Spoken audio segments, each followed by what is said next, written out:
ஐங்க எல்லாரும் எப்படி இருக்கீங்க? நான் சூப்பராக இருக்கேன். எல்லாரும் ரொம்ப நாளாகவே கேட்டுட்டு இருந்தக்கூடிய கேள்வி பதில் விஷயம். கிட்டத்தட்ட 300 பேருக்கு மேலே கேள்விகள் அனுப்பியிருந்தீங்க. எல்லா கொஸ்டினுக்கும் என்னால் பண்ணணும்னு எனக்கு ஆசை. அடுத்தடுத்த பாகங்களில் பண்ணுறேன். இன்னைக்கு பொறுத்த வரைக்கும் யூடியூப்பில் கமெண்ட் பண்ண கொஸ்டின்ஸ் மட்டும் ஆன்சர் பண்ணுறேன். அதுவே நிறைய கேள்விகள் இருந்திருக்கு. வாட்ஸ்அப்பில் ஓப்பனே பண்ண முடியல. அவ்வளோ கொஷின்ஸ் இருக்குது, அவ்வளோவே இருக்குங்க. அதில் நிறைய பேர்த்து கூட மன வருத்தம் ஏற்பட்டு நிறைய பேர்த்த பிளாக் பண்ணிட்டேன். இருந்தாலும் அவங்களுடைய கேள்விகளுக்கு நிச்சயமாக பதில் கண்டிப்பாக சொல்லுவேன். ஏன்னா அதில் கொஞ்சம் ஆக்கப்பூர்வமான கேள்விகள் எனக்கு மனசுக்கு நெருக்கமானது இருந்துச்சு. பட் அதை பற்றி நிறைய பேசணும் அப்படிங்கிற எண்ணமும் எனக்குள்ளே இருந்திருக்கு. இப்போ நான் இந்த கேள்விகள், இந்த பதில்கள் எல்லாமே நான் கொஞ்சம் இடக்கூடமாக கேளுங்கன்னு கேட்டிருந்தீங்க. எனக்கு பிடிச்ச மாதிரி எல்லாருமே கேட்டிருந்தீங்க. Thank you so much. பட் இது இந்த கேள்விகளுக்கு என்னுடைய பதில்கள் மட்டுமே.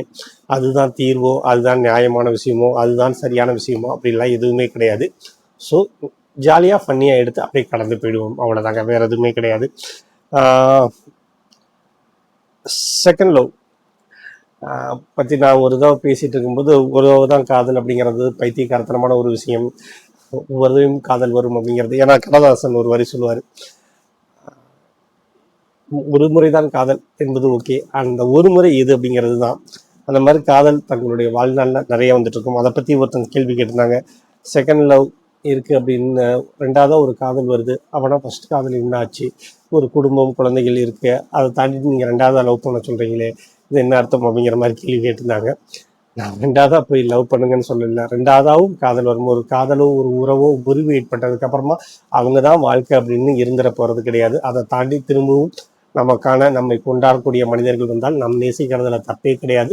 அந்த நேசம் கண்டிப்பாக வரும். அதை நம்ம ஒரு குற்ற உணர்ச்சியை எடுத்துக்க வேண்டிய அவசியம் கிடையாது அப்படின்னு சொல்லியிருந்தேன். அவங்களே சொன்ன விஷயம் என்ன கேட்டீங்கன்னா, நான் ஒரு ஏஜ் லிமிட் ஆகிடுச்சு, கல்யாணம் ஆயிடுச்சு, ஒரு 15 வருஷம் ஆயிடுச்சு, குழந்தைகள்லாம் வந்துட்டாங்க, இதுக்கப்புறமா ஒரு காதல் வருது, அதை நான் என்ன பண்ணுறது? அதை அப்படி பண்ணுறது தப்பா சரியா அப்படிங்கிற கேள்வி கேட்டுட்டாங்க. இது தப்பா சரியா அப்படிங்கிற பதிலுக்குள்ளே போனோம்னா கலாச்சாரங்கள், நம்மளுடைய குடும்ப அமைப்புகள், இந்த மாதிரியான நிறைய கேள்விகள் வரும் அப்படிங்கிறது நிஜம்.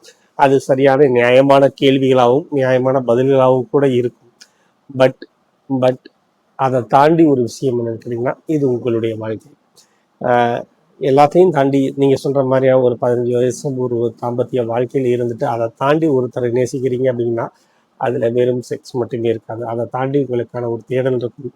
அவர் உங்களுக்கு கொடுக்கக்கூடிய அங்கீகாரம் அப்படிங்கிறது ரொம்ப முக்கியமாக இருக்கும். நீங்கள் சோர்வாக இருக்கும்போது தட்டி கொடுக்குற விஷயமா இருக்கட்டும், இந்த மாதிரி நிறைய விஷயங்கள். ஏன்னா ஒரு காமம் மட்டுமே தேவை அப்படின்னா இன்னைக்கு அந்த செக்ஸுவல் தேவைகளுக்கு இன்னைக்கு நிறைய விஷயங்கள் வந்துருச்சு. பட் அதை தாண்டி ஒரு ரிலேஷன்ஷிப்பில் போகிறோன்னா நிச்சயமாக அதில் வெறும் செக்ஸ் மட்டுமே இருக்காது. அதை தாண்டி நிறைய தேவைகளும் நிறைய தேடல்களும் இருக்கும். ஸோ இதை கவர்மெண்ட்டே இப்போலாம் பார்த்திங்கன்னா இந்த மாதிரியான கேஸை அது குற்றம் அப்படின்னே சொல்கிறது கிடையாது. திருமணத்தை தாண்டி ஒரு உறவு இருக்குது அப்படிங்கிறது அது அவங்களுடைய பர்சனல் அப்படிங்கிறது மட்டும்தான் கவர்மெண்ட்டே சொல்லிட்டு உங்களுக்கு ஆரம்பிக்கிறது. இது சரி தப்பு அப்படிங்கிறதெல்லாம் கிடையாது. உங்களுடைய வாழ்க்கை எல்லாத்தையும் தாண்டி உங்களுடைய குழந்தைகளுடைய எதிர்காலத்தை எதையுமே பாதிக்காமல் பண்ணிக்கோங்க. உங்களுடைய வாழ்க்கையில் எதையுமே இதை கஷ்டப்படுத்திடாமல், யாரையும் காயப்படுத்திடாத ஒரு வாழ்க்கையை வாழ்ந்தால் அது மகிழ்ச்சி தான். அது தப்பு சரி அப்படின்னு இந்த உலகத்தில் எதுவுமே கிடையாதுங்க. ஏன்னா ஒவ்வொரு காலகட்டத்திலையும் அந்த காலகட்டத்துக்கு தேவையான மாதிரி தான் நம்மளுடைய கலாச்சாரங்கள் மாற்றி மாற்றி மாற்றி மாற்றி வந்துட்டு இருக்கு. இன்னைக்கு சோசியல் மீடியா வந்துருச்சு, நிறைய பேர் கூட பழக ஆரம்பிக்கிறோம், உலகம் ரொம்ப சுருங்க ஆரம்பிக்குது. இந்த எல்லா விஷயங்களை பற்றியுமே தெரிய ஆரம்பிக்குது. காமமாக இருக்கட்டும், காதலாக இருக்கட்டும், நட்பாக இருக்கட்டும், தொழில், வியாபாரம், பண பொருளாதார ரீதியான சுதந்திரங்கள், உலகமயமாக்கல், இப்படி நிறைய விஷயங்கள் வந்ததுக்கப்புறமா நம்மளுடைய கலாச்சாரங்களில் மாறுபட ஏற்படதாக இருக்குது. ஒரு குட்டி வாழ்க்கை, அதை சந்தோஷமாக வாழ்ந்துடணும் அப்படிங்கிற எண்ணம் நமக்குள்ளே இருந்துக்கிட்டே தான் இருக்குது. ஸோ இங்கே தப்போ சரியோ கிடையாது. உங்களுக்கு பிடித்தது எதுவோ அதை மட்டும் செய்ய, சந்தோஷமாக இருங்க. நான் எப்பவும் சொல்கிறது தான், குட்டி வாழ்க்கை, அதை சந்தோஷமாக கொண்டாடுங்க. அப்புறம் இன்னொருத்தங்க கேட்டிருக்காங்க, ஏதாவது ஒரு விஷயத்த உங்களுக்கு மாற்றி அமைக்கக்கூடிய அதிகாரம் கிடைச்சா நீங்கள் என்ன பண்ணுவீங்க அப்படிங்கிற மாதிரி கேட்டிருக்காங்க. இதுக்கு சீரியஸாக நான் பதில் சொல்லணும் அப்படின்னு சொன்னால், மது ஒரு மிகப்பெரிய போதை கலாச்சாரமாக மாறி இருக்கு. யார் எந்த அரசு துறை அதிகாரிகளும் அமைச்சர்களும் யார் என்ன வேணாலும் சொல்லிட்டு போட்டோம், அப்படிலாம் ஒன்றுமே நடக்கலைன்னு மலுப்பெல்லாம் சொன்னாலும் பெருமுக்கில் கஞ்சி அடித்து நிற்கிறாங்க, போதையோடு இருக்காங்க. அன்றைக்கெல்லாம் ஒரு அவ்வளோ டிப்பாக ட்ரெஸ் பண்ணியிருக்காரு. காலையில் 9:30 மணி டாஸ்மாகே 12 மணி தான் கிடைக்கும் திறப்பாங்க. இவர் 9:30 மணிக்கு ஃபுல் மப்படிச்சு பஸ்ஸுலேருந்து இறக்கி விட்டு அதில் நேராக நிற்க முடியாமல் அகலமான சாக்கடைக்குள்ளே விழுகிறாரு. அவரை காப்பாற்றுறாங்களா என்னன்னு கூட தெரியாது. எங்களுடைய பஸ் நகர்ந்துருச்சு. போதை போதை போதை எங்கே பார்த்தாலும் போதை. அதன் தொடர் நீட்சியாக கொலை, கொள்ளை, கற்பழிப்பு, பாலியல் துன்புறுத்தல்கள், சின்ன சின்ன குழந்தைகள் கூட நாசம் செய்யக்கூடிய அத்தனை விஷயங்களுக்கும் அடிப்படையாக இருக்கக்கூடியது போதை கலாச்சாரம். அதை அடியோடு ஒழிக்க முடியுமாங்கிறது தெரியாது. ஆனால் ரோட்டில் தண்ணி அடிச்சுட்டோ இல்லை கஞ்சா அந்த மாதிரியான போதைகள் அடித்தா அவனை அடித்து வெளுக்கிற விலையில் அவன் ஜென்மத்துக்கும் அதை தொடக்கூடாது. கடுமையான தண்டனைகள் இருக்கும். அதாவது ஜெயலலிதா சொல்கிற மாதிரி இரும்பு கரம் துண்டு கொடுக்கணும் அப்படின்றதான். மிதிக்கணும். 10 இடத்துல மிதிச்சு பண்ணால் எல்லாத்தையும் சரி பண்ண முடியும். அதுக்கான அதிகாரத்தை நான் எல்லாருக்குமே கொடுப்பேன். 10 இடத்துல அடிங்க. தப்பு பண்ணுறானா, போதைக்கு அடிமையாகிறானா, அவனால் அந்த இடத்துல அந்த என்வாயன்மெண்ட்டுக்கு ஒரு ப்ராப்ளம் இருக்கா, அடிச்சு நொறுக்குங்கன்னு தான் நான் சொல்லுவேன். சாரி டு சே எப்படி பேசுகிறதுக்காக. பெண்களிடம் அநாகரிகமாக நடக்கக்கூடியது, அது காதலனோ கணவனோ அதை பற்றி நினைக்கிறீங்கன்னா யாராக இருந்தாலும் அதுக்கான உரிமைகள் கிடையாது. இது பெண்கள்ன்ட்டு இல்லை, பெண்கள் குழந்தைகள் அது ஒரு என்ன சொல்கிறதுன்னா அதை ஒரு பிராண்டடாகவே எடுத்துக்கிறது. காதலிக்கிற வரைக்கும் மானே தேனே புன்மானே அப்படின்னு எல்லாத்தையும் கொண்டாடி தீர்த்துட்டு அவள் கிடைச்சதுக்கு அப்புறமா அதை பற்றி கவலைப்படாமல் நீ என்ன உனக்கு என்ன தெரியும் அப்படிங்கிற மாதிரியானது. ஆனால் உண்மையில் ஆணை விட பெண்ணுக்கு தான் அத்தனையும் தெரியும். அத்தனை பிரச்சனைகளையும் எதிர்கொள்ளக்கூடிய வலிமையான மனமும் அவளுக்கு அது மட்டும்தான் இருக்கும் அப்படிங்கிறத நான் நினைக்கிறேன். பெண் அப்படிங்கிறது ஆக பெரும் சக்தி. அதை புரிஞ்சுக்கிட்டவங்க நிச்சயமாக வாழ்க்கையில் நல்லா வந்துடுவாங்க. அதை ஒரு பொண்ணை மிதித்து அவளை அவமானப்படுத்தி அவளை காயப்படுத்தி அதன் மூலமாக ஒரு குரூரமான சந்தோஷப்படுறவன் அவன் ஆம்பளையே கிடையாது. நிச்சயமாக அவன் ஆம்பளையே கிடையாது. என்ன சொன்ன தெரியல. அப்படி ஒரு இந்த மாதிரியான கேள்வி படிக்கும்போது எனக்கு கோபம் தான் வருது. நீங்கள் இந்த கேள்வி எழுதுறீங்கன்னா இது உங்களை சுற்றி ஏதோ ஒருத்தருக்கு, உங்களுக்கோ உங்களை சுற்றி உள்ள யாருக்கோ ஒருத்தருக்கு அந்த அனுபவம் ஏற்பட்டிருக்கு அப்படிங்கிறதான். அப்படிங்கும்போது அதை நீங்கள் விட்டே வைக்கக்கூடாது. இந்த கேள்விகளுக்கெல்லாம் வரக்கூடாது. சுயமரியாதை இல்லாத இடத்துல நீங்கள் இருக்கணுங்கிற எந்த கட்டாயமும் கிடையாது. அப்படி ஒரு வாழ்க்கை உங்களுக்கு அவசியமானதே கிடையாது அப்படிங்கிறத நான் நம்புவேன். சாரி, இன்னைக்கு இவ்வளோ ஹார்டாக சொல்கிறதுக்காக மன்னிச்சுக்கோங்க. என்னுடைய ரோல் மாடல் அதே மாதிரி இன்னொருத்தவங்க கேட்டிருக்காங்க, ஸ்மிருதி மந்தனா. ஸ்மிருதி மந்தனா உங்களிடம் காதலை சொன்னால் காதலை ஏற்பீர்களா அல்லது அறிவுரை சொல்லி கேட்பீர்களா? இதுக்கு நான் என்ன பதில் சொல்லுவேங்கிறது உங்களுக்கே தெரியும். எனக்கு ஸ்மிருதி மந்தனா பிடிக்கும். அவங்க ரொம்ப அழகானவங்க. அப்படிங்கிறதெல்லாம் தாண்டி அவங்க அந்த கிரவுண்டில் அவங்க பண்ணக்கூடிய விஷயம் எனக்கு ரொம்ப ரொம்ப பிடிக்கும். எவ்வளோ பெரிய பவுலராக இருந்தாலும் இன்னைக்கு இப்போ சூரியவன்சியை நான் எப்படி கொண்டாடுறனோ அதே மாதிரி ஸ்மிருதி மந்தனாவை பிடிக்கும். எதை பற்றின கவலையும் இல்லாமல் எல்லா சுச்சுவேஷன்ஸையும் ஒரு சின்ன புன்னகையுடைய கடந்து அப்படியே ஒரு அழகு பெண். அழகாக இருக்காங்க, சைட் அடிக்கிறோம், எல்லாமே ஓகே. அதை தாண்டி அவங்களுக்கு உள்ளே இருக்கக்கூடிய கம்பீரம். ஒரு கல்யாணம் நிச்சயமாகுது, தொடர்ச்சியாக தடைகள் ஏற்பட்டுக்கிட்டே இருக்குது. கடைசியில் பார்த்தா தான் காதலித்து கல்யாணம் பண்ணக்கூடியவருக்கு நான் இன்னொரு அஃபேர் பற்றி நான் எப்போவுமே தப்பு சொல்லவே மாட்டேன். பட் நீங்கள் ஒருத்தர் கூட கமிட் ஆக போகிறீங்க, அவங்க கூட புதுசாக ஒரு வாழ்க்கைக்குள்ளே போக போகிறீங்க. அந்த சமயத்தில் அவனுக்கு ஒரு அஃபேர் ஆகுது, அந்த பொண்ணு உடஞ்சி போயிடுது, கல்யாணத்தை நிறுத்தியாச்சு, அப்பாவுக்கு உடம்பு சரியில்லை, எல்லாமே இருக்கு. பட் அத்தனையும் தவிர்த்துட்டு திரும்பவும் மேட்ச் ஆடி திரும்பவும் ஒரு கப் அடிச்சு யோசிச்சு பாருங்க. அதுதான் பெண்ணோட கம்பீரம். நான் இதுக்கு முன்னாடி உள்ள கேள்விகளுக்கு எல்லாத்துக்கும் நான் சொல்லக்கூடிய பெண் ஆதிசக்தின்னு சொன்னதுக்கான காரணம் தான். அவளுக்குள்ள 1000 பிரச்சனைகள் ஓடும், ஆனால் அவள் எடுத்த வேலையை சரியாக பண்ணுவான். நான் 2 பெண்களுடைய தகப்பனாம், என்னுடைய மனைவி பெண்களுடைய தகப்பன். இத்தனை விதத்துக்கும் எனக்கு பெண் சொல் அவ்வளவு நண்பர்கள், அவ்வளவு தோழிகள், வியாபார ரீதியாக அவ்வளவு பெண்கள், அத்தனை பேருமே சாதிக்கும். நிறைய கண்ணீர் அவங்களுக்கு இருக்கும், நிறைய கண்ணீர் கதைகள் அவங்கள்ட்ட இருக்கும். ஆனால் எந்த காலகட்டத்திலையும் அவங்க எதையுமே விட்டு கொடுத்துருக்க மாட்டாங்க. நான் நிறைய பேர்த்த பார்த்துருக்கேன். அவங்களோட தைரியம் எனக்கு பயங்கர, அது அசட்டு தைரியமெல்லாம் கிடையாது. தங்களால் முடியும்னு அவங்க முதல்ல நம்புறாங்களே, அந்த நம்பிக்கையை என்றைக்குமே விட்டு கொடுக்கவே மாட்டாங்க. அவ்வளோ அதே மாதிரி ஒரு ஆண் மீது அவள் வைக்கக்கூடிய நம்பிக்கை, அதெல்லாம் ஒரு ஆண் பண்ணவே முடியாது. ஒரு ஆண் மீது அவள் மீது வைக்கக்கூடிய நம்பிக்கை, அவள் கூடிய விட்டு கொடுக்கக்கூடிய விஷயங்கள், தியாகங்கள், அதெல்லாம் அதைத்தான் ஆண்கள் கிராண்டடாக எடுத்துக்கிறாங்க. அவள் என்னானாலும் நம்மகிட்ட தான் இருப்பா அப்படிங்கிற மாதிரியான ஒரு பைத்தியகரத்தனமான ஒரு முடிவுக்கு வராங்க இல்லையா? அது நீ தான் பைத்தியம் அப்படின்னு தான் ஒரு ஆணை பார்த்து சொல்ல முடியும். அவள் அப்படி இல்லை. அவள் ஆக பெரும் சக்தி. அடிக்கடி சொல்லக்கூடியதான், அவள் ஆக பெரும் சக்தி. ஸோ சரி, அதை தாண்டி நான் ஸ்மிருதி மந்தனா என்னோட இதயம் பெருசுங்க. அப்படிலாம் கிடையாது. கண்டிப்பாக அவங்க வந்தாங்கன்னா ஆட்டோகிராஃப் வாங்குவேன். உங்களுடைய லைஃப்பில் ரோல் மாடல் யார்? அந்த கேள்விக்கு நான் என்ன பதில் சொல்கிறேன், இப்போ ஒவ்வொரு காலகட்டத்திலையும் ஒவ்வொரு காலத்துக்கு வந்திருக்காங்க. 13 வயசில் எனக்கு விவேகானந்தர் ரொம்ப பிடிக்கும். அப்போ என்னோட ஃப்ரெண்டோட அம்மா சொல்லுவாங்க, விவேகானந்தர் நீ இப்போ படிக்கக்கூடாது, அதுக்கான வயது இது கிடையாது அப்படின்னு சொல்லுவாங்க. எனக்கு கோவம் வரும். நான் விவேகானந்தர் ஆக போகிறேன் அப்படின்னு நம்புவேன். ஒவ்வொரு வயசில் ஒவ்வொருத்தங்க சில சமயங்களில் சினிமா ஹீரோ, அரசியல், எனக்கு வாஜ்பாய் ரொம்ப பிடிக்கும், சேகுவாரை பிடிக்கும். ஸோ எனக்கு ரோல் மாடல் அப்படிங்கிறதெல்லாம் இது கிடையாது. ஆனால் சமீபமாக எனக்கு ரொம்ப பிடிச்ச, நான் வியாபாரத்துக்கு சமீபம் கிடையாது, எனக்கு ரொம்ப வருஷமாகவே கலாநிதி மாறன், சன் குழுமத்துடைய தலைவர், அவருடைய ஒரு பேட்டி பார்த்தா எனக்கு அவ்வளோ பிடிச்சிருந்துச்சு. அவர் அதில் சொன்ன விஷயந்தான் உங்களுடைய வெற்றிக்கான காரணம் அப்படின்னு கேட்டதுக்கு இஃப் அப்படிங்கிற ஒரு வார்த்தையை சொன்னாங்க. ஐஎஃப். நான் எல்லா விஷயத்தையுமே இப்படி இருந்தால், அப்படி நடந்தால், அப்படி ஆனால் அப்படிங்கிறத நான் பார்த்துக்கிட்டே இருப்பேன். நெகட்டிவாக இருந்தாலும் சரி, பாசிட்டிவாக இருந்தாலும் சரி, இது இப்படி நடந்தால் என்ன ஆகும் அப்படிங்கிறத யோசிப்பேன். இப்படி நடக்காமல் போயிட்டாலும் என்ன ஆகும் அப்படிங்கிறத யோசிப்பேன். ரெண்டையும் யோசிப்பேன். ஆனால் நான் முன்னாடி ஒரு ஸ்டெப் எடுத்து வைப்பேன். அந்த ஸ்டெப்பை எக்காரணத்தை கொண்டு பின்னாடி வைக்க மாட்டேன் அப்படின்னு சொன்னார். எனக்கு அவரை பற்றின நிறைய சர்ச்சைகள் இருக்கலாம், அது இதுன்னு ஏகப்பட்டது பேசலாம். விஜய் படத்தை போட மாட்டேங்கிறாரு அப்படிங்கலாம். ஆனால் அதையெல்லாம் தாண்டி கலைஞர் சொல்லுவார், என்னுடைய மருமகங்கள், என்னோட பேர பிள்ளைகள் வெறுமனை கேமராவை தூக்கிட்டு அலைஞ்சாங்க. சன் டிவியோடைய வளர்ச்சியில் எங்களுடைய இன்னைக்குமே எங்களை உள்ளே நிறுத்த முடியாது. அவங்களுடைய சொந்த உழைப்பில் வந்தாங்க. கிட்டத்தட்ட இந்தியாவோட ஆக பெரும் செய்தி ஊடகமாக இருக்கக்கூடிய அச்சு ஊடகமாக இருக்கட்டும் அல்லது காட்சி ஊடகமாக இருக்கட்டும், அதில் சன் குழுமம் அப்படிங்கிறது அவ்வளோ பெருசாக இருக்கு. ஸோ எனக்கு கலாநிதி மாறனை நான் ரோல் மாடலாக இந்த நிமிஷம் சொல்ல முடியும் என்னால்.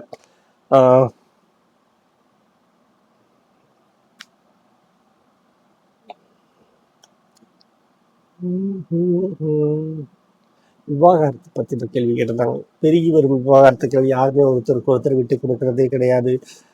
ஆகுனா போய் போலீஸ் இதுலன்றாங்க. அதை பற்றி உங்களுடைய கருத்து என்ன அப்படின்னு சொன்னாங்க. நீங்கள் அது தப்பு அப்படின்னு வலியுறுத்தி சொல்லுங்கன்னு சொன்னாங்க. தப்பு அப்படின்னு வலியுறுத்தி சொல்கிறதுக்கு எனக்கு எந்த விதமான உரிமைகளும் கிடையாது. ஏன்னா விவகாரத்து அப்படிங்கிறது 2 மனிதர்களுக்கான, ஒரு ஆண் பெண்ணுக்கும் நடுவில் இருக்கக்கூடிய ஒரு உறவில் ஏற்படக்கூடிய விரிசல், அவங்களுடைய வாழ்க்கை முறையில் ஏற்படக்கூடிய முரண்பாடுகள். அதுக்குள்ளே யாருமே போய் விளக்கமும் எதுவுமே சொல்ல முடியாது. கவுன்சிலிங் இருக்குது, எல்லாமே பார்க்கலாம். இன்னைக்கு நான் எப்போவுமே சொல்கிறேன், ஒரு பொருளாதார சுதந்திரம் அப்படிங்கிறது கிடைக்கும் போது எனக்கு இது கிடைச்சிருக்கு. பொதுவாக இந்த செலிபிரிட்டிஸ் எல்லாம் நிறைய விவகாரத்து நடக்கிறதுக்கான காரணம் விவாகரத்து. தூக்க கலக்கத்தில் இருக்கேன், அதனால அப்படி ஸ்பெல்லிங் இதாகுது, சரி மிஸ் ஆகுது. காரணம் என்னன்னு கேட்டிங்கன்னா, ஒரு லைஃப் ஸ்டைலில் இருப்பாங்க, அவங்க வாழ்க்கையை கொண்டாடிட்டு இருப்பாங்க. காதலிக்கும் போது வரைக்கும் அவங்களுக்கு அவங்களுடைய ப்ளஸ் மைனஸ் எதுவுமே தெரியாது. 24 மணி நேரம் சேர்ந்து வாழும்போது தெரிய ஆரம்பிக்கும், இதெல்லாம் தப்பு, இதெல்லாம் நம்மளால் அட்ஜஸ்ட் பண்ணிக்க முடியாது, இதெல்லாம் விட்டு கொடுக்க முடியாது அப்படிங்கிறது. முன்னாடி அது இல்லை அப்படின்னாலும் அது குறைவாக இருந்துச்சு அப்படிங்கிறதுக்கான காரணம் 2 பேருக்குமே பொருளாதார சுதந்திரம் கிடையாது, கூட்டு குடும்ப வாழ்வியல் அமைப்பு இருந்துச்சு, யார் என்ன சொல்லுவாங்களோ அப்படிங்கிற பயம் இருந்துச்சு. இன்னைக்கு அப்படி கிடையாது, யாரை பற்றின கவலையும் கிடையாது, பொருளாதார சுதந்திரம் கிடைக்கிது. ஆண் பெண் 2 பேருக்குமே சிங்கிள் பேரண்ட் அப்படிங்கிறது அதிகமாயிட்டு வர்றதை ஒரு கலாச்சார புரட்சியாகவே மாற்றிக்கிட்டாங்க அப்படிங்கிறது இருக்குது. வருத்தத்துக்குரிய விஷயம்தான். பட் அது அவங்களுடைய வாழ்க்கை முறை, அவங்களுடைய பிரச்சனை என்ன அப்படிங்கிறது நம்ம உள்ளே போய் பார்த்தா மட்டும்தான் தெரியும். அது காதலாக இருக்கட்டும், காமமாக இருக்கட்டும், வேலையாக இருக்கட்டும், செய்யக்கூடிய தொழிலாக இருக்கட்டும், இல்லை குடும்பத்தில் இருக்கக்கூடிய சின்ன சின்ன விஷயங்களில் விட்டு கொடுக்க முடியாத தன்மைகள் இருக்கட்டும், நிறைய இருக்குது. அதுக்குள்ளே நம்ம போகவே முடியாது. ஆனால் ஒரு காலகட்டத்தில் இது ஒரு விதமான சுழற்சி மாதிரி தான். ஒரு காலகட்டத்துக்கு அப்புறம் குடும்ப அமைப்புகளுக்கான முக்கியத்துவம் தோண ஆரம்பிக்கும். அதுக்கப்புறம் திரும்பவும் அது குடும்ப அமைப்புகள் பெருக ஆரம்பிக்கும் அப்படிங்கிறத நம்புகிறேன். ஏன்னா இந்தியா ஒரு கலாச்சாரம், இந்திய கலாச்சாரம் அப்படிங்கிறத அவ்வளோ சீக்கிரமாக உடைச்சிட முடியாது அப்படிங்கிறதுலையும் நான் நம்புகிறேன். பட் இன்னைக்கு தேவைக்கு விவகாரத்து தேவையா அப்படின்னு கேட்டால் நானும் அதை சப்போர்ட் தான் பண்ணுவேன். ஏன்னா பிடிக்கவே இல்லை அப்படின்றவங்க 2 பேர் அங்கே உட்காரணும் அவசியம் கிடையாது. அது கணவன் மனைவியாக இருக்கலாம், இல்லை அப்பா மகளாக இருக்கலாம், தாய் மகனாக இருக்கலாம், யாராக வேணாலும் இருக்கலாம். 2 பேர் அங்கே முட்டிக்கிட்டு சண்டை போட்டு அந்த பிரச்சனையை பெருசாக்கி விரோதமாக்கி வன்முறையாக்கி அதெல்லாம் வேண்டாமே. நிம்மதியாக இருக்கலாமே. ஒரு பிரிவில் நம்ம எங்கேயாவது ஒரு இடத்துல பார்க்கும்போது சின்ன புன்முறுவலோடு கடந்து செல்லலாமே அப்படி தான் நினைப்பேன். அதையும் தாண்டி அவங்களுக்குள்ள அன்பு இருந்துச்சுன்னா அந்த அன்பு நிச்சயமாக அவங்கள சேர்த்து வைக்கும் அப்படிங்கிறதையும் நம்புகிறேன். ஸோ விவாகரத்துக்கு என்னுடைய ஆதரவும் கிடையாது, எதிர்ப்பும் எப்பொழுதும் கிடையாது. அது அவங்களுடைய வாழ்வியல் அப்படிங்கிறத மட்டும்தான் நான் நினச்சிக்கிறேன். நீங்கள் ரொம்ப மிஸ் பண்ணுற ஃப்ரெண்டு யார்? அதில் எப்போவுமே நான் தூக்கத்தில் என்ன எழுப்பி கேட்டால் கூட நான் சொல்லக்கூடிய பேர். ஏன்னா அவளை அவள் ஃப்ரெண்ட், அவ்வளோதான். அவள் ஆண் பெண் அப்படிங்கிறதெல்லாம் நான் காலப்போக்கில் ரியலைஸ் பண்ணது தான். அவ்வளோ வருஷம் ஆயிடுச்சு, ரொம்ப வருஷம் ஆயிடுச்சு. இப்போ இந்த மாதிரியே அவளுக்கும் நான் இப்போ அங்கிள் ஆன மாதிரி அவளும் ஆன்டி ஆகிருப்பா something. But I miss her. இன்னைக்கு உலகம் சுருங்கிடுச்சு. அப்படிந்தாவது ஒரு வகையில் கான்டாக்ட் பண்ணுறதுக்கு முயற்சி பண்ணலாம். நான் முயற்சி பண்ணவே இல்லை. கண்டிப்பாக அவளும் முயற்சி பண்ண மாட்டான். 2 பேத்துக்கும் சண்டையோ சச்சரவோ எதுவுமே கிடையாது. அழகான நட்பு. பிரியணுங்கிற கட்டாயமும் கிடையாது. பிரிஞ்சிடுவோங்கிற எண்ணங்கிறதுலாம் பிரியலாம் இல்லை. அவருக்கு ஜாப் கிடைச்சது, போயாச்சு. இப்போ எப்படி இருப்பேன் நான் இன்னைக்கு உங்ககிட்ட நான் ஷேர் பண்ணுற மாதிரி என்னை பற்றி யாருக்கிட்டையாவது எங்கேயாவது ஏதாவது ஒரு புள்ளியில் என்னை பற்றி ஷேர் பண்ணுவோம் அப்படின்னு நம்புகிறேன். எந்த வகையிலுமே என்னை காயப்படுத்தாது ஒரு உறவு அது. அப்புறம் காதலிப்பது, காதலிக்கப்படுவது, ரெண்டில் எது சுகம்? ரெண்டுமே சுகம்தாங்க. அது அது ஒரு மேஜிக் மாதிரியான ஒரு விஷயம். அதை எந்த வகையிலுமே நம்ம எதுவும் பண்ண முடியாது. நம்மளை ஒருத்தவங்க ரசிக்கிறாங்க அப்படிங்கிறதே பார்த்தீங்கன்னா அவ்வளோ அவ்வளோ அவ்வளோ நல்லா இருக்கும். அந்த ஃபீலிங்கெல்லாம் அது ரெண்டுமே பெஸ்ட்டு தான். எப்படி சொல்கிறது, நாம் ஒருத்தவங்க நம்மளை நினச்சிட்டு இருக்காங்க அப்படிங்கிறதே ஒரு மேஜிக் மாதிரி இருக்கும். நாம் ஒருத்தங்களை தேவதை மாதிரி யோசிக்கிறோம், பார்க்குறோம் அப்படிங்கிறது இன்னமும் அழகான விஷயமாக தான் இருக்கும். ஸோ ரெண்டுமே பெஸ்ட்டு தாங்க. இதில் மைனஸ் எதுவுமே கிடையாது. ஈகோவே இல்லாமல் இருக்கிறது. ஆனால் நான் எல்லார்கிட்டையுமே சொல்லாது என்னன்னு கேட்டிங்கன்னா, சொல்லுங்கள். அதை அப்படி சொல்லவே இல்லைன்னா அந்த அன்புக்கான அர்த்தமே கிடையாது அப்படிங்கிறதுல நான் தெளிவாக இருக்கேன். அதை சொல்ல முடியலைன்னா நீங்கள் அதை உங்கள் ஃபீலிங்ஸ்க்கு உங்களுக்கே நீங்கள் உண்மையாக இல்லை, உங்களுடைய ஃபீலிங்ஸ்க்கு நீங்களே மரியாதை கொடுக்கல அப்படின்னு தான் நினைப்பேன். சரியோ தப்போ, வெற்றியோ தோல்வியோ சொல்லிடுங்க. சொன்னதுக்கப்புறம் நோ சொல்கிறாங்களா, பரவாயில்ல, அதை பற்றின கவலையெல்லாம் கிடையாது. நான் நேசிக்கிறேன் அப்படிங்கிறது ரொம்ப ரொம்ப முக்கியமான விஷயமா இருக்கும். பிளாக் பண்ணிவிட்டு, அதாவது வாட்ஸ்அப்லேயோ அல்லது யூடியூப்லேயோ ஒருத்தவங்க யாரையாவது பிளாக் பண்ணிவிட்டு வருத்தப்பட்டிருக்கீங்களா அப்படின்னு கேட்டால் வருத்தப்பட்டிருக்கேன்.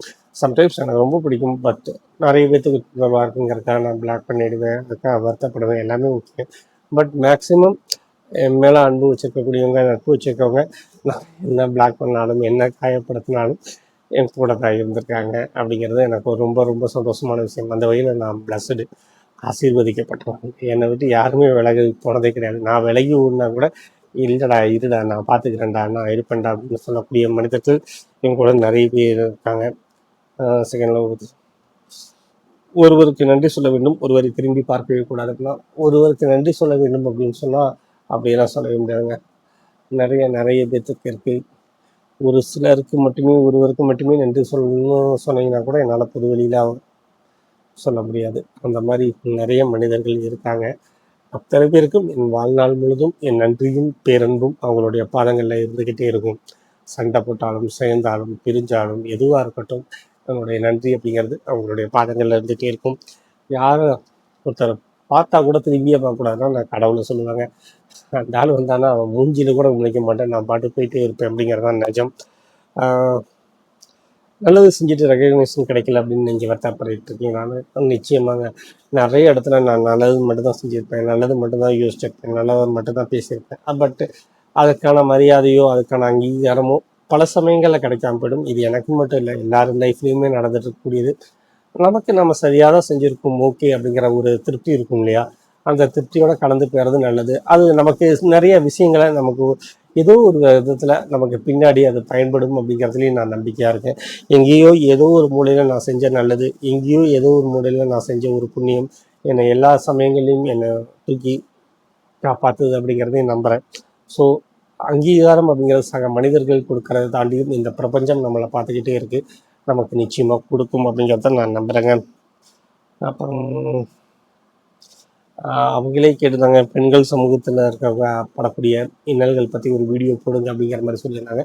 கண்டிப்பாக போடுறேங்க. அது பெரிய வீடியோவாகவே போடணும். அது போக தாய்ப்பால் ஊட்டுவது பற்றியும், மார்பகம் மீதான கவர்ச்சிகள் பற்றியும் பேச சொல்லியிருந்தாங்க. அதை பற்றியும் நான் கண்டிப்பாக பேசுகிறேன். நாளை உலகம் அழிய போகிறது அப்படின்னா நீங்கள் யாரை பார்ப்பீங்க? ஃபேமிலியை தவிர அப்படின்னு சொன்னீங்கன்னா தெரியலங்க. நிச்சயமாவே தெரியல. நான் என் பாப்பா கூட தான் இருக்கணும்னு ஆசைப்படுவேன். அதுதான் நிஜமான விஷயம். அவங்க கூட இருக்கணும்னு தான் ஆசைப்படுவேன். என்ன அழிஞ்சாலும் சரி, என்ன அழியலையாலும் சரி, ஃபுல் ஃபன் பண்ணிட்டு இருப்பேன். அப்புறம் உங்களுக்காக கவிதைகள் எழுதினாங்க. பாடல்கள் யாராவது பாடியிருக்காங்களா அப்படின்னு கேட்டாங்க. பாடியிருக்காங்க. நிறைய நிறைய நிறைய பேர் பாடியிருக்காங்க. அதில் நான் என்ன சொல்றதுன்னா, எனக்கே தெரியாது. நம்ம நானே அப்பப்போ கண்ணாடி பார்த்தீங்க, என்னடா அது என்ன யாராலையாவது யார் இவ்வளோ பேர் அன்பு செய்யறதுக்கு நீ என்ன பண்ணியிருக்க அப்படிங்கிறது யோசிச்சு பார்த்தோன்னா எனக்கே என்ன காமெடியாக தான் இருக்கும். பட் இதெல்லாம் நடந்திருக்கு அப்படிங்கிறது தான் நிஜமான விஷயமே. அவ்வளோதாங்க. இது வாட்ஸ்அப்பில் வந்தது இவ்வளோ, சாரி, கமெண்ட்ஸில் வந்தது. வாட்ஸ்அப்பில் இந்த இதெல்லாம் பேசுனா இதுவே 20 நிமிஷம் வீடியோக்கு மேலே போயிடுச்சு. வாட்ஸ்அப்லாம் தெரியல, அதையும் பேசுகிறேன். அதில் நிறைய எனக்கு கேள்விகள், ரொம்ப அவசியமான கேள்விகள், தற்சார்பு வாழ்க்கை, உலக அரசியல், அதை பற்றிலாம் நிறைய கேள்விகள் கேட்டுருந்தாங்க. உங்களுக்கு போர் அடிக்குமோ அப்படிங்கிற ஒரு பயம் இருக்குது. பட் வேறு வழியே இல்லை, எனக்காக நீ கேட்டு தான் ஆகணும். ஓகேங்க, 20 நிமிஷத்துக்கு மேலே இந்த வீடியோ போயிடுச்சு. 21 நிமிஷத்துக்கு மேலே ஆயிடுச்சு. இந்த வீடியோ அவ்வளோதான், முடிச்சுக்கலாம். இன்னொரு வீடியோலையோ இல்லை இன்னொரு லைவ்லையோ நான் உங்களை கண்டிப்பாக சந்திக்கிறேன். அதுவரை உங்களிடமிருந்து விடைபெறுவது உங்கள் கவின். நன்றி.